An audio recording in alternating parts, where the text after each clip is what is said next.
Meus irmãos, eu quero chamar sua atenção agora para o vídeo que em instantes eu vou soltar aqui para vocês. É um vídeo muito forte, um testemunho impactante, meus irmãos, da irmã Hilda Monteiro. Esse testemunho, ele tem impactado vidas. Muitas pessoas têm sido alcançadas através desse testemunho. É um testemunho impactante que eu tenho certeza, meu irmão, que vai impactar a sua vida. Deus vai falar poderosamente com você através desse testemunho.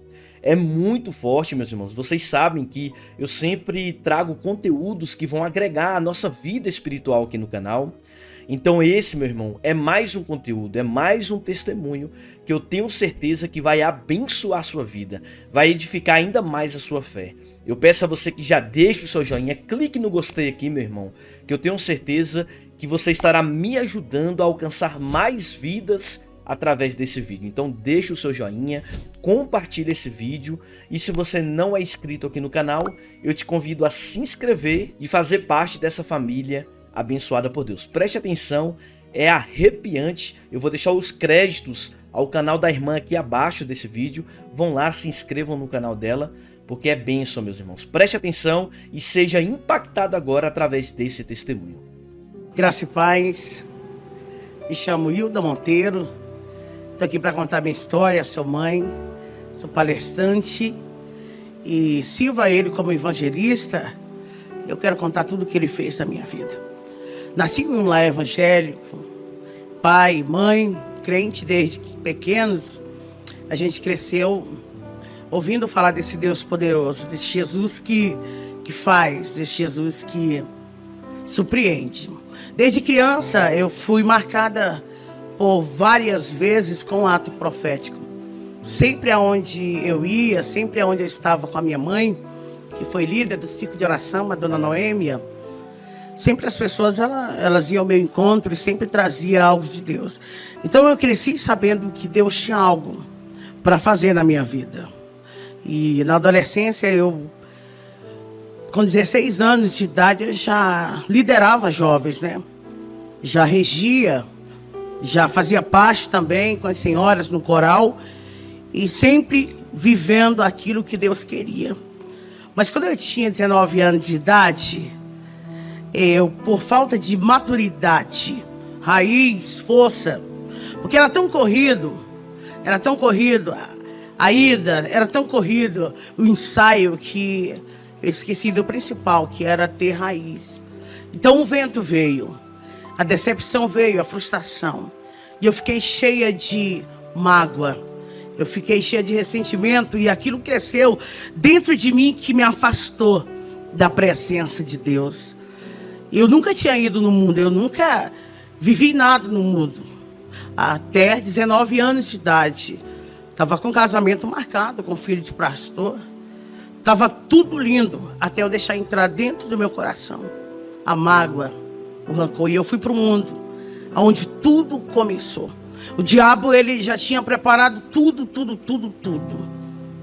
Eu não tinha ideia do que eu ia viver. Eu não imaginava. Mas eu recordo perfeitamente de uma vez a minha mãe, ela estava em um congresso, ela estava gestante, naquele tempo era muito complicado. Em 82, 83, a gente não tinha recurso e ela não sabia de fato qual era o sexo da criança que estava na sua barriga. Eu lembro que um profeta, ela contando pra gente, que um profeta veio até ela e falou: olha, dentro do teu ventre tem uma menina e ela vai ser profeta. Vai ser ministra e o meu nome vai ser glorificado na vida dela. O inimigo vai fazer de tudo, mas no final vai ser o meu nome que vai ser glorificado. Caí no mundo com tudo, despreparada. Para você ver o tanto que foi sério, que a gente nunca na vida tinha passado em frente a uma boate ou algo do tipo. Então a minha primeira vez no mundo que eu fui, eu já conhecia a bebida, já conhecia a dança e eu achei interessante aquilo. E eu não queria mais saber de igreja, eu achava chato, não queria mais saber. Minha mãe sempre insistia, sempre ela dizia: Hilda, volta, filha, enquanto há tempo. Não vai, sempre ela batia nessa tecla, mas eu fui me aprofundando. E conheci o pai dos meus filhos em uma boate. Eu não imaginava quem ele era, mas ele já era um grande traficante naquela região. E a gente se envolveu. E daqui a pouco eu já estava envolvida totalmente em tudo que você possa imaginar do crime. Com um ano que eu estava afastada dos caminhos do Senhor, eu já tinha mais de 5 pontos de tráfico ali no Pará. Eu não conseguia mais sair, eu fiquei presa na maconha. Eu comecei com a maconha, o cigarro, com a bebida. Eu não largava o uísque. Era 24 horas. Mas de verdade, eu sentia um vazio na madrugada. Eu lembro que quando eu estava sozinho, quando o efeito das drogas, elas acabavam, as lágrimas desciam nos meus olhos. Mas eu não tinha força e eu estava já envolvida demais para retroceder. Foi quando a gente estava dominando a metade quase de todo o Pará. Mas minha mãe, ela não desistia. Tive filho, meu primeiro filho, o primogênito, que é o Lucas. Quando eu tive o Lucas, a minha família acolheu ele, pegou ele. Porque essa vida de tráfico, de correria, essa vida de assalto não é fácil. Não tem como construir família aí. É mentira, é roubada isso. A gente não consegue construir nada. A gente só consegue alguma coisa nessa vida se a gente estiver com Jesus Cristo de Nazaré. Preciso dizer para alguém que está ouvindo aqui, jovem: ei menina, não entra nessa vida, saia. O quanto antes é roubada, é fracasso. Logo após, eu ter tido Lucas, eu engravidei da minha filha Giovana. Nesse tempo eu estava tão aviciada em pó, que eu tenho poucas lembranças da minha filha pequena. Nesse tempo a gente tinha tudo, tinha casa, tinha gente para fazer tudo dentro da casa, a galera do corre, tinha gente para fazer o que eu quisesse. Mas eu não era feliz, era só um fingimento. É que eu achava que não tinha mais jeito, é que eu achava que a porta tinha se fechado. E eu me aprofundei tanto, que a Giovana, dela tinha 4 anos de idade, ela foi levada para o abrigo. Ela foi carregada. Eu tentava lutar. Eu lembro que por mais de 2 vezes eu tentei entrar lá dentro do abrigo. Várias vezes eu até mentia. Eu mentia muito nessa época. Eu dizia: quer saber, eu quero mudar de vida. Era nada, eu só queria estar perto dela. Porque sempre a maternidade, ela vai gritar forte dentro da gente. Meu terceiro filho, tive muito filho, gente. Meu terceiro filho, Marcelo, quando ele veio, eu já estava conhecendo um crack. Porque eu queria saber que droga era aquela que tantas pessoas queriam. Porque era 24 horas alguém batendo naquela janela. Eu falei: pô, eu quero conhecer esse crack. Porque ele deve ser o bom mesmo. É melhor do que o pó, do que a maconha. Porque todo mundo quer. E os comparsas, ele falou pra mim assim: pô, negona, na linguagem deles, se você entrar no crack, já era, hein? Se você entrar no crack, você não vai estar nessa patente. Porque eu já tinha o domínio. Eles me respeitavam como a traficante. Então eu tinha um respeito grande na favela. As pessoas onde eu passava, elas me respeitavam. Elas tinham que atender às minhas ordens. Então tinha um certo temor ali. Então eles me orientaram: ó, o crack ele está vendendo muito, mas não entra nisso não. Só que eu tinha dentro de mim, dentro da minha mente, a ideia que nada pudesse me dominar. Que eu estava por cima, que nada poderia me travar, porque eu era o que eu era. E eu achava fantástico aquilo, as pessoas abrirem, sabe, para me passar, vem chegando ela. Eu achava interessante aquilo, eu não imaginava que o que Deus tinha para mim era coisas maiores. Eu não imaginava que o que Deus tinha reservado para mim era coisas mais extraordinárias. O que o diabo dá pra gente é passageiro, mas aquilo que Deus dá pra gente é permanente. Isso é muito importante você ouvir isso. Quando eu já estava conhecendo o crack, já mais de um mês, eu quero dizer que quando eu fumei pela primeira vez, eu não consegui mais largar dele. E olha que eu disse, eu me domino, mas desde o dia que eu experimentei o crack, eu lembro como se fosse hoje, que eu peguei um cachimbo e coloquei uma pedra em cima e falei, isso aqui eu quero só saber qual é a lombra. E eu não consegui mais ficar sem ele. O crack, ele se tornou tudo para mim. Tudo para mim. Eu não conseguia fazer mais nada. A minha prioridade se tornou o crack. Eu não queria mais nem cheirar pó. Maconha, eu abandonei na hora. Eu falei, o crack é o que eu preciso. O crack, nessas alturas, os meus filhos ficavam indo e vindo. Indo e vindo. Até então a família, ela tentou lutar pela gente. Eles tentavam lutar, só que a gente não conseguia.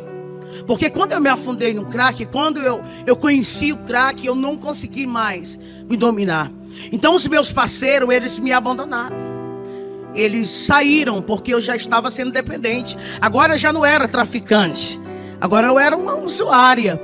Então tudo aquilo que eu tinha, o nome que eu tinha, foi se acabando.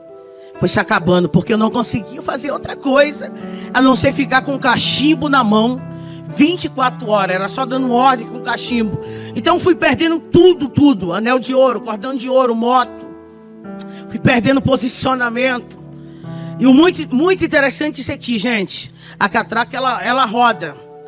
Eu lembro que um dia eu estava lá em cima e quando eu dei fé, eu estava nas ruas. Camandaraçúbia. Só que não estava já nas ruas. Olhando para um lado e para o outro, tentando me refazer, mas eu não tinha mais ninguém. Detalhe, você não tem amigo no mundo. Você não tem amigo do corre, você só vale o que tem. Quando você não tem mais nada, você não vale mais nada. Então não se iluda com os pássaros que batem no teu ombro. Eles vão bater até você ter para eles. No dia que você não tiver mais nada, todos eles vão virar as costas. Só que a minha mãe, ela nunca virou as costas para mim. Nunca. Todo mundo dizia, ô dona Noemi, por que a senhora não desiste? Por que a senhora não larga ela? Não adianta. Ela já saiu na manchete de novo. Poxa, a Hilda vai aparecer qualquer dia desse aí no jornal, morta. Minha mãe dizia, não, o que Deus tem para fazer na vida da minha filha vai ser feito. Por mais que eu não veja, mas o mundo vai conhecer o Deus, eu não desisto. E ela subia nos morros, nas vielas, e eu lembro que isso era tão poderoso. Eu preciso falar isso, porque tem uma mãe me ouvindo aqui. Tem mães que vão me ouvir. Não desista. E ela subia na favela e todo mundo abria o caminho e dizia, vai passando uma crente, deixa ela aí, porque a filha dela está lá no morro, lá em cima. Acredita que ela passava óleo de unção? Ela fazia tantos atos proféticos. E ela batia no meu peito, eu desnorteada, drogada mesmo. E ela batia no meu peito e dizia, Hilda, tem uma promessa de Deus para a tua vida. Eu dizia, mãe, não tem mais nada para mim nessa vida. Eu não tenho mais nada. O que eu tenho é isso aqui. O que restou para mim é isso aqui. Mas sempre ela liberava uma palavra dizendo, filha, Deus vai te resgatar. E um belo dia na Cracolândia, onde eu estava, um terrível dia, meu irmão chegou até a mim e falou assim, vamos no hospital. Eu não imaginava o que estava acontecendo. Ele disse, vamos no hospital, que a mãe está mal. Quando ele falou aquilo, as minhas pernas, elas tremeram, porque a minha base era ela. Porque meu pai não entendeu o que aconteceu, ele não conseguiu compreender. Porque para ele foi doloroso. Ele criou a gente debaixo, sabe, de muita palavra. Com meu pai era sim, sim. Meu pai é um homem direito. Então ele ensinou pra gente comprar e pagar. E agora ele tem uma filha que rouba. Uma filha que tem mais de 27 passagens na delegacia, que saiu no jornal por sequestro várias vezes. Várias vezes teve que sair no jornal. Olha o tanto de arma. E os filhos, cadê? Isso pra ele não suportou, então ele rejeitou. Então só tinha minha mãe por mim. E quando eu cheguei naquele hospital, ela estava dando seus últimos suspiros. E ela com o aparelho nela, em cima dela. E ela dando os últimos suspiros. Eu lembro que ela virou o rostinho para minha direção. E com a mão assim, pro meu lado, ela fazia assim. E olha que ela já estava há dias. Ela entrou em coma por 3 vezes. Calma na súbia. Mas ela estava me dando um sinal ali daquele dia. Ela fazia assim com a mão. Ela não conseguia falar, mas ela estava fazendo um sinal. E eu lembro que os aparelhos foram apitando. E os médicos vieram para cima e tentaram fazer. Ela teve parada cardíaca e se foi. E eu perdi a minha ajudadora. E eu perdi a única pessoa que tinha coragem de enfrentar o mundo inteiro. Porque quando alguém dizia, não tem jeito, ela dizia, tem jeito. Porque o meu Deus, Ele é poderoso. Tem jeito para Hilda. Meus sonhos se acabaram ali. Eu queria um abraço, mas eu não tinha. Eu escutava dentro daquela sala. Ela se foi por culpa sua, de tanto desgosto. Eu queria alguém para abraçar, mas eu não tinha. Não tinha força. O pior foi o velório. Porque eu não tive acesso. Eu tive que ficar longe. Porque os meus irmãos não compreenderam. Eles não entenderam o que aconteceu. E eu gritava lá no portão, eu gritava, deixa eu ver ela. E eu pensei, o que eu tenho agora? Meus filhos não estão comigo. Meus filhos vivem na casa de um e de outro, em abrigo. A galera que eu tinha me abandonou. E a única pessoa que eu tinha que me amava, que eu sabia que me amava, era minha mãe. E agora ela está sendo enterrada. Eu falei, eu vou ser pior do que eu fui. Agora que eu vou fazer muito mais. Eu vou fazer o dobro de tudo errado que eu fiz até hoje. Eu fiquei com mais ódio de todo mundo. Eu comecei a tramar coisas a respeito da minha família. Deus, Ele, no meio disso tudo, alguns projetos diabólicos que eu fiz contra a minha família, Ele deu livramento. Eles ouvindo aqui agora, eles sabem disso. Que por várias vezes eu tramei a morte de pessoas ali, porque eu queria me vingar. Porque ninguém deixou ver minha mãe. Eu queria fazer de tudo para eles sofrerem. Eu queria fazer eles sofrerem. Eu lembro que foi mais de 5 vezes que eu arrombei a residência do meu pai. Várias vezes.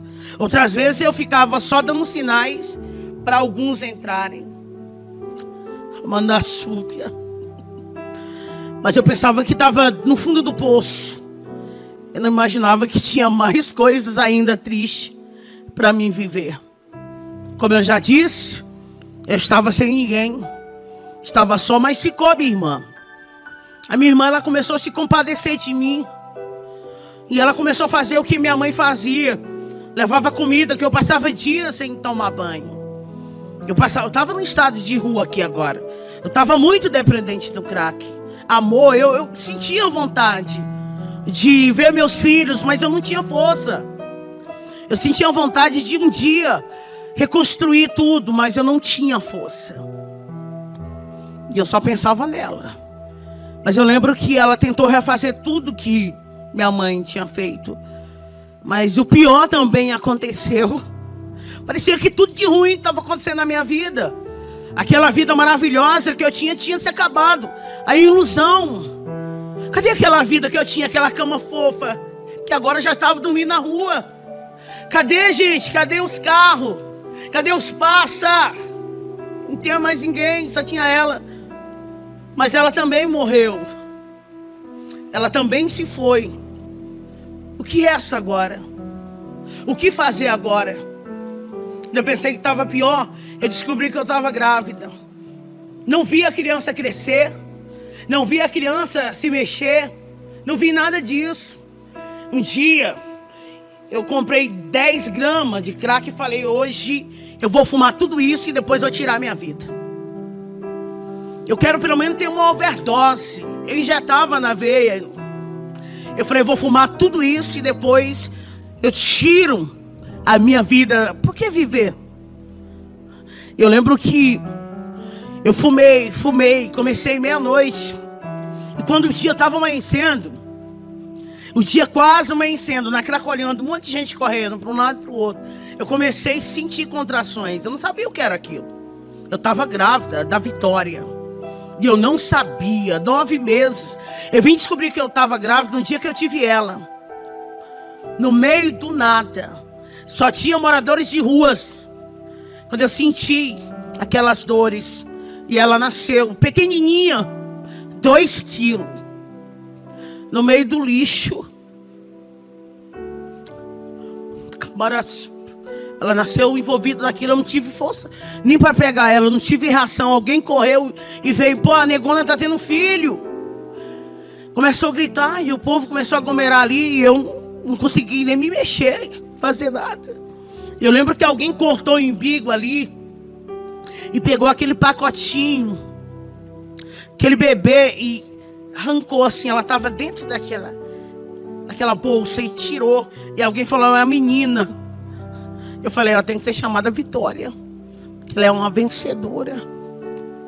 A Vitória, ela foi doada. Eu dei a minha filha. Não sabia o que eu estava fazendo ali. Eu não tinha condição de criar filho. Eu não tinha estabilidade nem força, recurso, nada. Eu dei ela para alguém. Mas não é o pior. Ainda não é o pior. O pior ainda estava por vir. E ela sumiu. E eu lembro que eles chegaram até a mim. Alguém chegou até a mim e falou assim: nossa, você precisa ir no médico, que você precisa ir. E quando eu cheguei lá, eu descobri que tinha tudo dela, estava ainda dentro de mim. Eu lembro que eu gritava dentro daquele hospital, porque não pegava anestesia, nada dentro de mim, porque tudo estava aqui dentro, as placentas, tudo. E eu vi o desamor ali, porque alguém disse: não, é moradora de rua. E eu disse: está doendo tudo aqui. E eles diziam: é moradora de rua. Mas Deus escolheu todos nós. Para cada um, Deus tem um projeto e uma promessa. Para cada um, Deus tem um projeto e uma promessa. Não importa o estado que você está. Eu não sei em que estado é que você está passando, mas é uma promessa de Deus para você viver. Há uma saída para você. Tem jeito. Tem jeito.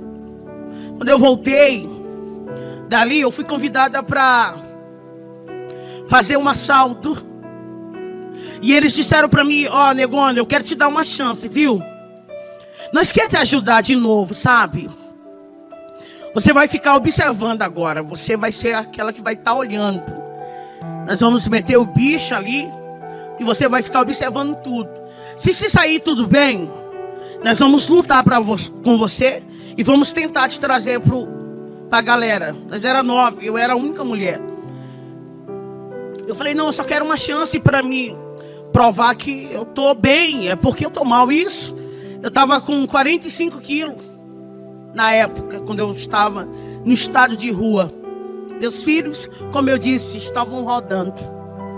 Meu pai não suportou, ele mudou do lugar onde ele viveu a vida inteira. Ele mudou de cidade, vendeu tudo. Já tinha perdido a sua esposa, tinha perdido a sua filha e muitas outras coisas aconteceram.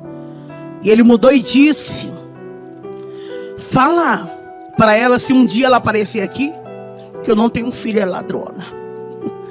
Você entende? Zero expectativa. Você entende que não tinha jeito pela sociedade. Eles todos me desprezaram. Todos me desprezaram. Então aquela oportunidade eu vi como um engajamento para mim me levantar. Só que não. E a gente foi e o assalto deu certo. E a gente ficou com muita grana. Eu falei: vou dar um passo. E eu lembro que a gente foi para uma casa e a gente foi contar o dinheiro. Só que o diabo, eu não estou te falando, ele tinha projetado tudo. E tinha alguém ali que não era fiel. Tinha alguém ali que não era leal. Tinha alguém que passava informação. E eu lembro que quando a gente estava contando, aquela porta, ela foi arrebentada. E eles entraram com fuzil. E foi muita coisa ali dentro. Não tinha o que fazer. A gente foi pego com fraga. Foi fragante. Tinha droga, tinha arma. Nós estávamos contando dinheiro no dia. Ninguém estava com arma no punho ali, ninguém. Então não teve como reagir. Eles chegaram e prenderam. E eu fui direto pro presídio. O delegado falou para mim assim, Dr. Luiz Antônio, meu amigo hoje, ele disse, é 10 anos, viu? De cadeia. Para você ter ideia, eu não tinha medo, não era de puxar os 10 anos. Era dos acertos de conta dentro do presídio de mulheres. Porque eu tinha feito muita coisa, E eu sabia que tinha alguns acertos ali. Eu também sabia que tinha gente mais forte lá dentro. Eu lembro que alguém passou o fio e disse, mata ela aí dentro, porque ela quase me matou um dia. Ela bateu tanto em mim, esses meus dentes quase todos foram arrancados, tudo ela. Mata ela pra mim na cela. Mata. Mas eu lembro que tinha uma moça chamada Helena dentro da cela, nós era 3. E ela ficava cantando o hino da harpa 24 horas. E ela ficava, porque ele vive. Nós podemos crer no amanhã. Eu tentava tampar o ouvido, eu recebi muitos presentes vindo de Deus, Bíblia, livros. Eu jogava tudo fora, eu falava, Deus nunca me amou. Porque eu cantava para Ele. Porque eu regia no coral, olha o que aconteceu. Olha o que fizeram. Será que Deus existe? Amanda Súpia.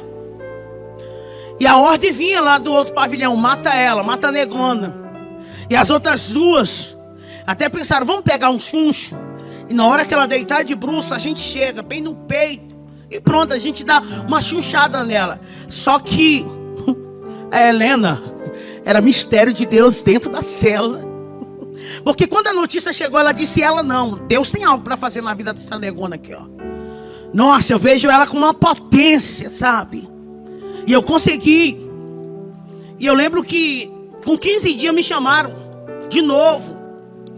E ele falou, Hilda, você vai ser solta. Eu não sabia, mas tinha uma trama por aí. Você vai ser solta. Eu falava, como assim ser solta? Não paguei nada, não fui questionado de nada, nem nada, gente. Nem meu advogado. Nada. Que pega as causas da gente. Aquele que tem lá. Ele disse, não, você vai ser solta. Você vai ser solta. E eu lembro que eles me levaram para um lugar. E lá tinha uma casinha preparada, sabe?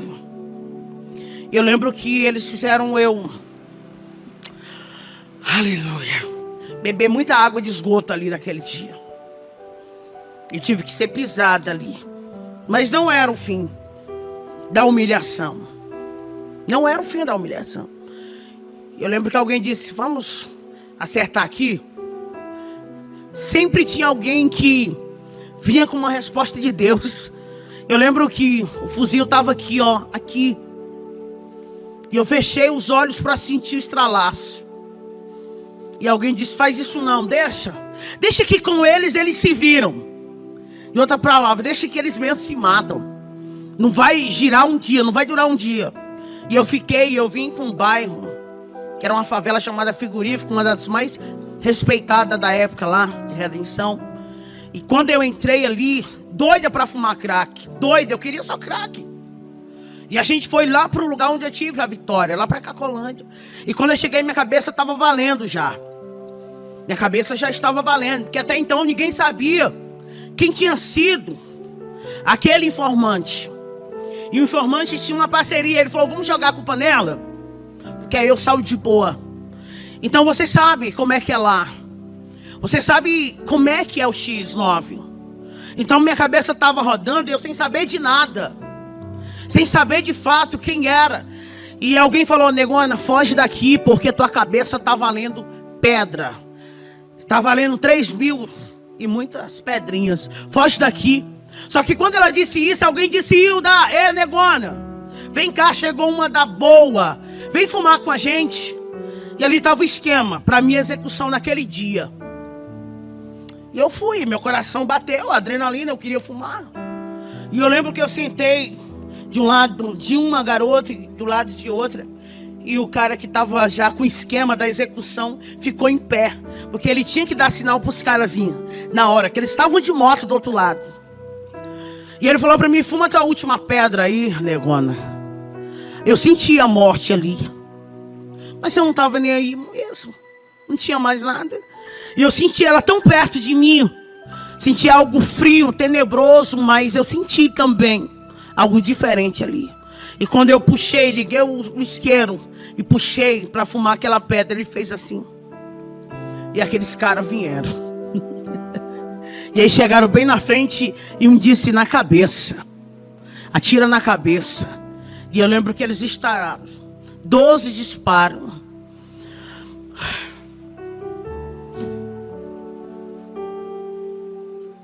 Mas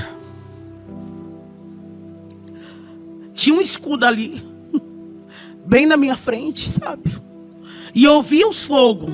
Eu sabia, eu entendo de arma. Era um Tauri, eles estavam atirando e eles já atiram.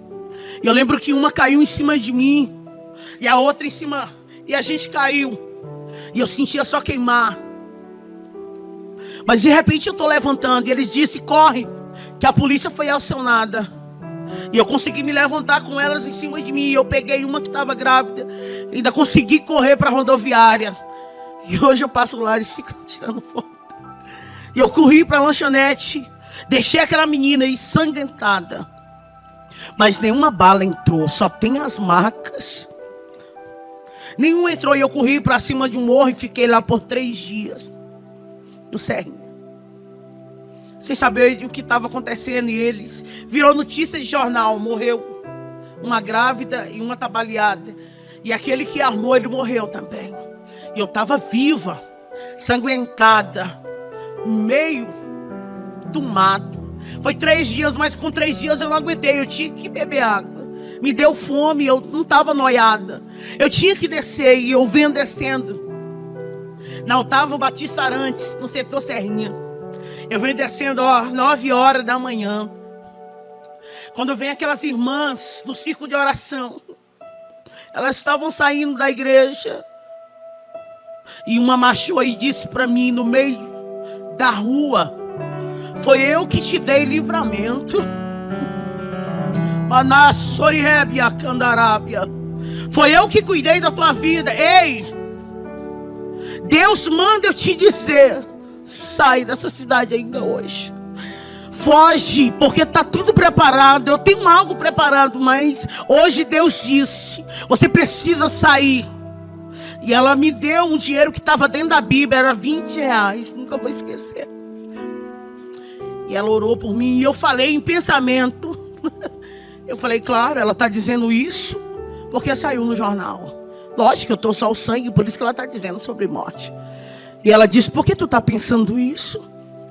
Sou eu mesmo que estou falando contigo. Eu não vi nada em jornal. E ali eu temi, porque Deus falou sobre o meu pensamento.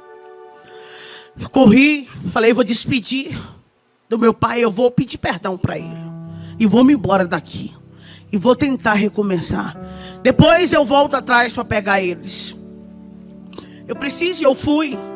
Quando eu cheguei lá, aconteceu aquilo que eu falei há pouco. Ele tinha vendido tudo e tinha ido embora. E a moça fez questão de dizer para mim: seu pai disse, se você morrer hoje, você vai ser enterrada como indigente. Você não tem família. Corri para a saída da cidade. E quando eu olho para trás, tinha 2. Eles conseguiram me alcançar. E eu fui esfaqueada ali. Quando eu acordei, eu estava no regional. Eu passei 30 dias. As minhas pernas, elas foram atingidas. Quase cortaram minha veia. Eu quase fiquei paralítica. Foi Deus que tinha uma obra. E eu lembro que o médico que ficou me atendendo esses 30 dias, ele batia assim no meu ombro e dizia: você já foi crente alguma vez? Você já foi crente? Porque eu sou católico, eu acredito na Nossa Senhora, mas você tem algo para viver, porque alguém morreu ontem com 2 facadas e você está toda cortada, está viva. Quer um conselho? Volta para o Jesus teu. Até ele, o médico, que era católico, ele tinha um rosário e tudo, no jaleco dele, tudo tinha a imagem da santa. Ele ministrou sobre mim, sabe? volta para Jesus. E eu falei, vou voltar. Meu braço, ele saiu do lugar. Eu tenho marcas na pele, mas o que mais dói é as marcas da alma, porque as consequências ninguém foge dela. Por isso que eu estou falando para você, as consequências elas vêm. Eu choro no Natal, que as consequências elas vêm. Não é que eles não gostam, mas as consequências elas vêm. Não é que eles não querem ter eu perto, é que as consequências elas estão ainda em evidências. Eu saí daquela cidade, virei, me tornei andarilha. Uma cidade num dia, outra cidade no outro dia. Eu ficava em ambientes de prostituição. Era ali que eu ficava, onde eu tinha comida. E ali eu vendia droga, fumava, vendia, fumava. Até que eu fui para o último paradeiro. Meu último paradeiro, Marabá, Pará. Foi ali na 32. Que ali acabou.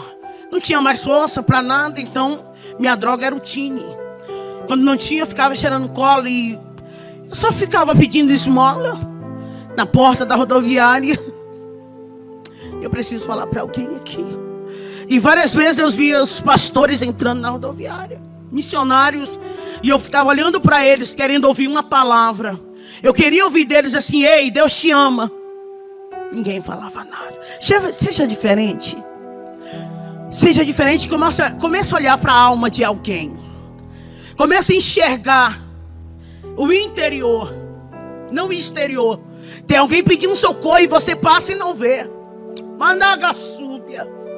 Eu queria os pastores com as bíblias lindas, sabe, todos bem preparados, missionários, cantores, passavam ali, eu ficava na porta da rodoviária pedindo esmola. Eu queria só uma moeda para mim comer, comprar alguma coisa para mim comer com aquela moeda. E não tinha uma palavra, Jesus te ama. Não tinha uma palavra, tem jeito. Mas Deus visitou a dona Ildenê, uma crente, e Deus falou para ela: tem uma filha minha lá no meio daquela rua. E chegou o tempo de eu dar um ponto final nisso. Mandara sébia. Você não vai ficar aí a vida inteira. Tem providência de Deus, socorro de Deus chegando para a vida de alguém agora. Estou sentindo uma unção de Deus aqui neste lugar. O Espírito Santo de Deus manda eu dizer que está chegando um livramento. Uma porta se abre para a tua vida aí. Remora súbia. Visita alguém por causa do teu nome, por conta de uma promessa que eu te fiz. Deus visitou a dona Idenê. Ela tinha uma barraca de comida do outro lado. E Deus falou para ela: vai lá e pega ela e cuida dela para mim. Ela chegou com uma marmita perto de mim, no meio de mais de 50 moradores de rua. A gente brigava por papelão para dormir, gente. Quantas vezes na minha vida eu ia na lixeira, revirava ela para me comer. Eu comi guardanapo muitas vezes, sentindo o gosto da comida. É barato. E ela foi até o meu encontro. E ela disse: senta aqui. Tô vendo a cena aqui. É como se eu tô vivendo tudo, sabe? E ela falava assim: conta a tua história. Eu falei: minha história não existe. Sou um morador de rua, é isso que a senhora está vendo. E ela: não, conta a tua história de verdade. Conta a tua história, porque Deus me disse que você tem uma história. Conta ela para mim. Eu falei: não, eu só quero comer. E ela olhou para mim e disse: qual é o seu nome? Eu disse: é Hilda. Ela disse: Hilda, a partir de hoje, na rua você não fica. Ela disse: Hilda, a partir de hoje você vai ter uma cama para dormir. Eu vou te ajudar. Eu falei: não, mas eu sou usuária de droga. Eu sou ladrona. Eu falei mesmo. E ela disse: não importa. Por você eu vou pagar o preço, porque Deus mandou fazer isso. Manda gaçúbia. E talvez você fique se perguntando por que você ora tanto por alguém, né? Que tá aí. É isso. E ela me levou para casa dela. Quando eu cheguei na casa dela, o marido dela levou um susto. Os filhos músicos, crente, pastor de igreja, outro presbítero. E eles levou um susto porque estado de rua. Aquele cabelo que nunca foi penteado na vida. Chiclete, tudo que você pudesse pensar colado. Seca. Só o lixo. Eu na porta magra. Acabada, destruída. Descalço. E ele disse: você enlouqueceu, Ildenê. Que isso? Ela disse: não, foi Jesus. Eu lembro que eles foram rapidinho para a cozinha e alguém disse assim: mãe, ela vai matar a gente quando a gente estiver dormindo. Ela parece um bicho, mãe. E ela disse: não, filho. Não vai acontecer nada disso não, porque o Deus que mandou fazer isso, Ele se responsabiliza. Deus vai te dar recurso pelaquilo que Ele confiou a você. Ela começou a lutar comigo. E eu ia para a igreja e eu caía possessa. E eu manifestava. Foi 1 ano ela me levando para a igreja, 1 ano. E eu dizia: por que você não desiste? Ela dizia para mim: Ilna, quem desiste não vive as coisas grandes de Deus. Você tem um sonho?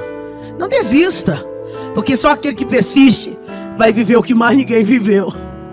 Ela não desistia de mim e eu ia para a rua mesmo assim. Ela começou a pagar curso para mim. Ela falou: olha, eu vou te transformar em uma cozinheira maravilhosa, uma profissional. Nossa, você vai ser líder de cozinha aí, garota. Você vai ter uma profissão.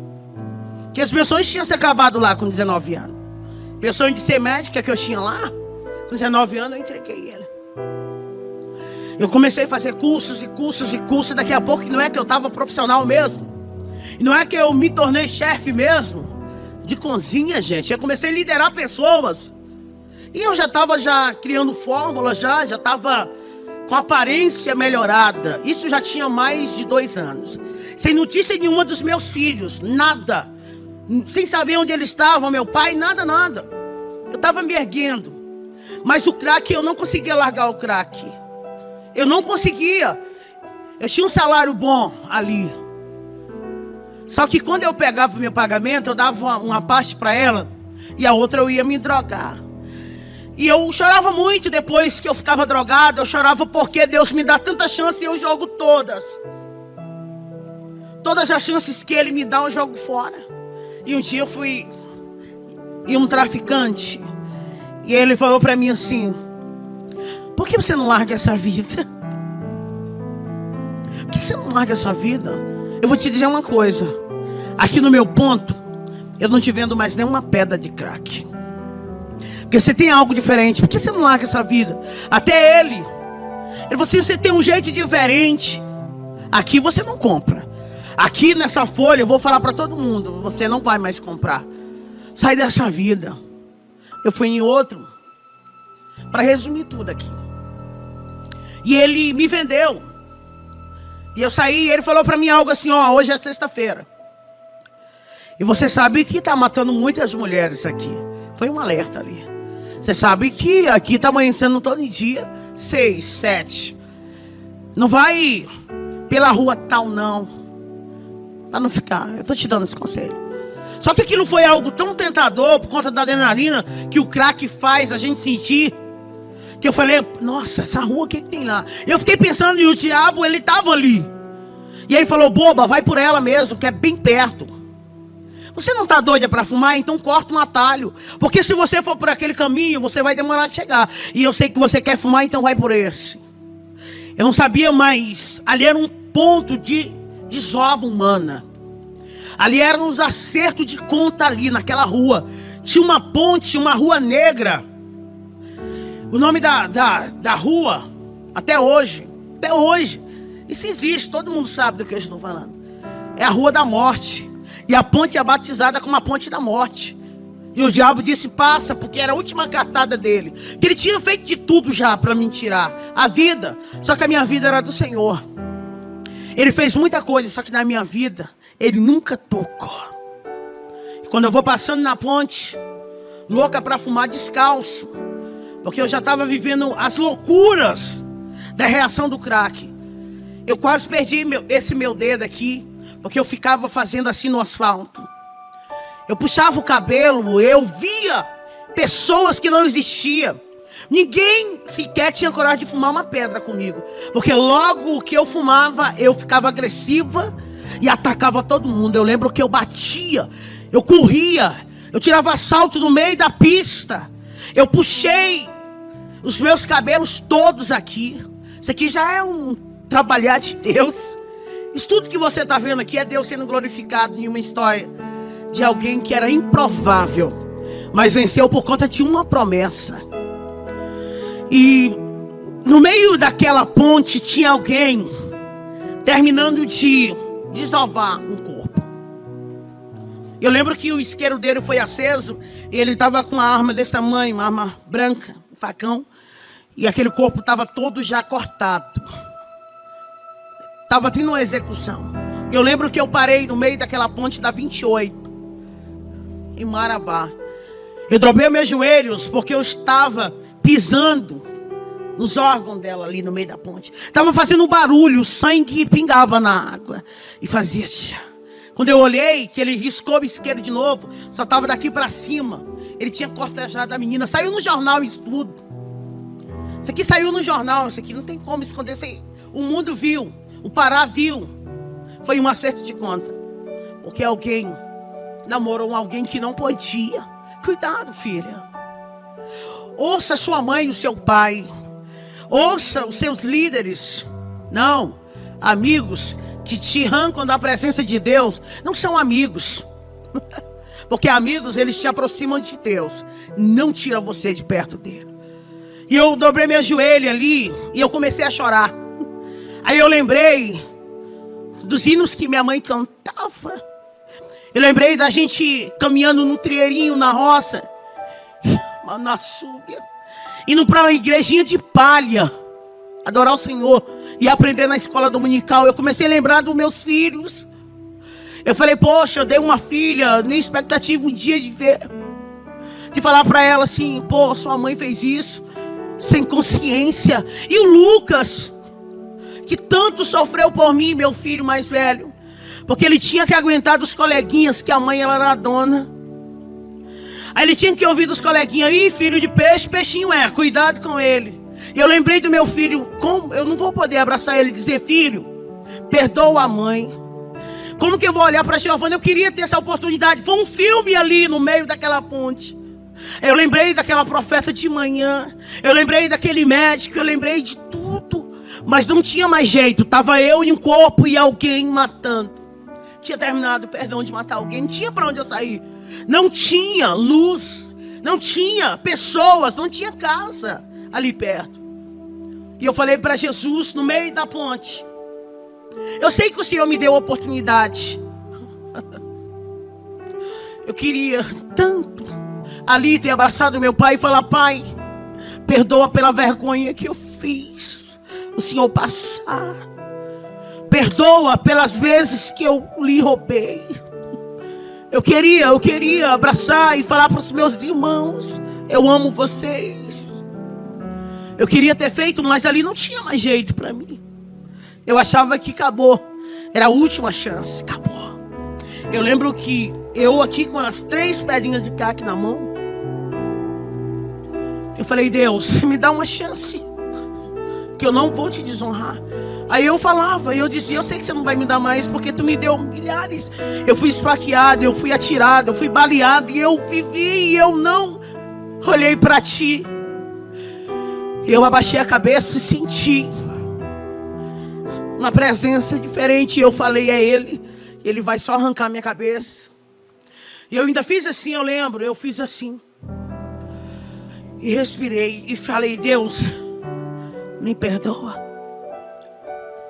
Não deixa eu ir para o inferno. Eu vou morrer aqui. Mas pega a minha alma em memória de tudo que a minha mãe fez. E eu lembro que uma mão bateu no meu ombro. E eu falei a ele, o assassino. Só que não era. Aquela mão não era daquele homem. Aquela mão era de Cristo. Aquela mão era do Todo-Poderoso. Maracandaraçúbia. E uma voz veio e disse, Hilda, te levanta. Eu fui me levantando. E a voz disse, vira para a direita agora. Aí ele falou comigo, sou eu que te visito aqui. Eu vim para dizer para ti que eu vou mudar tua história hoje. Hilda Monteiro, Ele falou meu nome, Hilda Monteiro. Eu vou devolver tudo que o diabo roubou. Baracalabaçúbia. Ele disse, eu vou devolver teus filhos. Eu vou devolver a dignidade. Eu vou devolver tudo. Vai ser tudo diferente. E eu fui me arrepiando, e eu andando. E aquela voz falando. Eu cheguei desesperado na casa da Dona Idenê e falei, Dona Idenê, estou indo embora. Ela disse, filho, o que aconteceu? Eu falei, Jesus me encontrou na ponte e ele disse que vai me devolver tudo. Ela, filha, me conta direito. Eu disse, depois eu conto. Beijo, eu lhe amo. Eu preciso caçar minha família, porque Deus falou comigo na ponte. Cheguei no meu patrão, seu Fernando, falei, da baixa na minha carteira, me dá só o dinheiro da passagem para Canaã dos Carajás. Marabandaçu. E ele olhou para mim, ele sabia que eu era usuária, só que eu era uma ótima profissional. E ele disse, o que aconteceu, filha? Eu posso te ajudar? Você quer um advogado? Você quer ir lá para casa, para minha fazenda? O que foi? Me conta. Eu disse, não é nada do que o senhor está pensando. É porque eu encontrei com Jesus na madrugada na ponte. E ele disse que vai mudar minha história e eu preciso ir. Cheguei em Canaã dos Carajás, fui na casa da minha tia. Eu tinha passado lá em 2011. Só que não foi boa. Minha passagem ali foi horrível. Fui até presa na época, por conta de furtos. E ela tinha vergonha e eu bati no portão dela. Bati no portão e alguém disse, quem tá aí? E eu disse, tia, é a Hilda. Abra o portão para mim entrar. Por favor, tia. Eles tinham medo de mim, todos eles. Eu lembro que um dia eu estava com tanta sede. Eu bati em um tio meu que eu amo tanto. E eles não abriram a porta. Porque eles tinham medo. Porque quando eu entrava, devastava tudo que eles tinham. Eu falei, tia, eu mudei. Eu encontrei com Jesus na ponte ontem, a presença dele era tão grande. E ela, como que eu posso acreditar? Eu falei, o Deus da Bíblia, o Deus de Abraão, Isaac e Jacó me visitou. Abra o portão e eu abracei ela. E ela falou, nossa filha, como o teu semblante está diferente. Hilda, o que aconteceu? Eu falei, tia, é isso. A senhora ama a Deus? Ela disse, eu amo. A senhora ama a palavra dele? Ela disse, eu amo. Eu falei, então me dá o endereço do meu pai agora, porque eu sei que a senhora sabe onde ele está. Ela disse, eu não posso fazer isso. Eu falei, mas a senhora disse que ama Deus e ama a palavra, tia. Me dá o endereço do meu pai, por favor.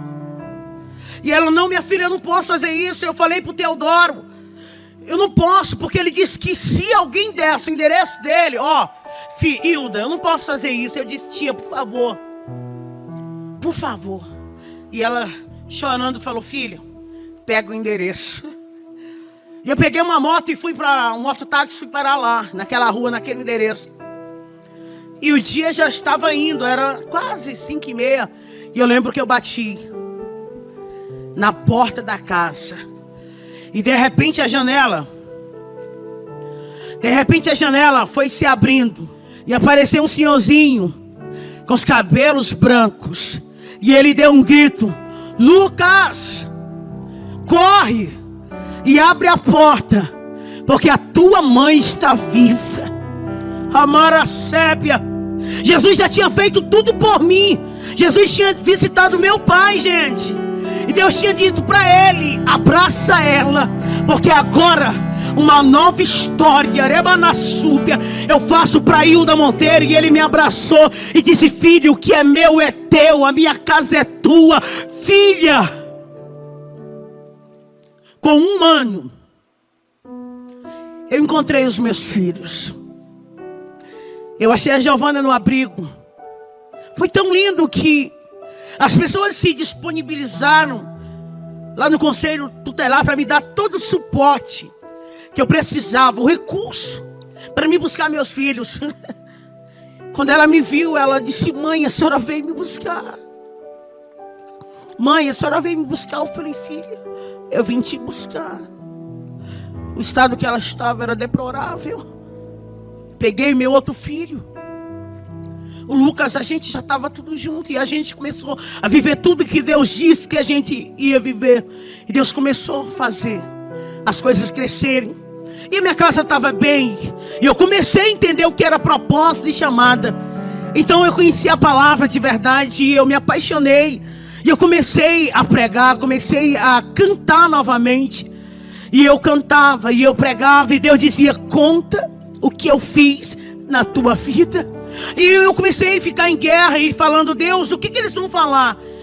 O que eles vão pensar? E Deus disse: Hilda, não é sobre o que eles pensam a respeito de você, é sobre o que eu penso a teu respeito. Abra a tua boca e fala tudo que eu fiz, porque o meu nome vai ser glorificado no Brasil inteiro, porque o meu nome vai ser glorificado nas nações, porque o Deus do impossível, o Deus que pega o pecador, que ergue do pó, do moturo necessitado e faz ele se assentar com príncipes, é o Deus que está falando contigo.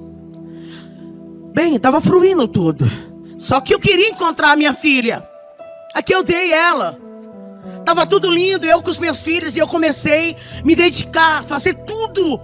Era uma cobrança dentro de mim. Eu dizia: eu tenho que fazer tudo por eles, porque eles sofreram tanto. Hoje eu quero dizer para vocês que meu pai mora comigo tem 7 anos. É meu amigo, meu companheiro. Meus filhos são os meus intercessores. Hoje eu falei: Deus, eu quero encontrar com a minha filha, porque eu quero saber que jeito é o rostinho dela. Eu queria saber que jeito era ela. Eu vi ela só dentro de um saquinho bem pequenininho na mão de alguém. E um belo dia eu fui cantar em um congresso. Eu estava cantando: Deus mudou a minha história, Deus, que é o meu hino da minha história. E de repente tinha alguém sentado lá naquela arquibancada, que era num ginásio. E alguém disse: nossa, ela parece com alguém, sabe? Eu estava na cidade onde eu vivi, e o pior, que eu fui cantar lá, porque Deus, quando decide honrar você, Ele honra onde você foi mais humilhado. E aquela família veio até a mim e disse: nossa, vamos convidar essa cantora para cantar no nosso congresso? Nossa, a voz dela, eu quero ela lá.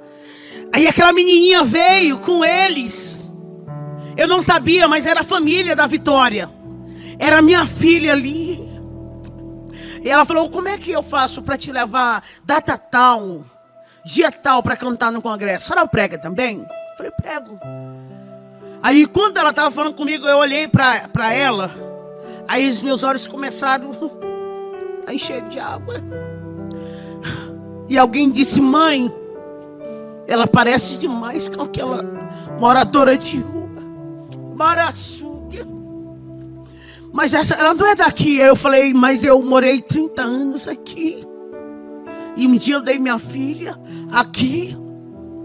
Aí eu comecei a contar tudo. E daqui a pouco a gente estava todos abraçados. Quer que eu te diga uma coisa? Deus, Ele faz o sobrenatural. Aquilo que não existia, criar existência pelo poder da palavra dEle. E eu encontrei com a minha filha hoje.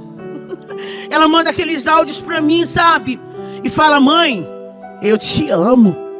Aí ela fica dizendo para todo mundo: eu tenho uma mãe cantora. Deus está trabalhando. Ela ainda não está comigo, mas ela está com a família tão linda. Amo. Resumindo aqui minha história. Hoje eu viajo contando meu testemunho. Hoje aonde eu vou, eu falo o quanto Deus é extraordinário. Hoje eu sou essa mulher aqui. Hoje eu dou palestra para mulheres. Hoje eu sou escritora. Eu tenho o meu livro. Hoje eu resido em Goiânia. Hoje eu tenho minha casa. Hoje eu tenho o meu lar. Hoje eu vivo as promessas de Deus. Porque se o pai tivesse olhado para o filho que saiu da casa com tudo, pelo um olhar humano, ele não tinha deixado o filho entrar. Mas o filho veio sem nada, destruiu tudo que ele tinha, perdeu-se. Mas um dia ele voltou e o pai abriu as portas. Hoje eu só estou aqui vivendo essa promessa de Deus, porque o Pai abriu a porta. Eu termino aqui dizendo que a porta de Deus está aberta para a sua vida. Acredite nas promessas de Deus. Não desista, porque o que Ele tem para a sua vida está só começando. Hoje eu viajo no Pará inteiro e as pessoas falam: nossa, você era aquela.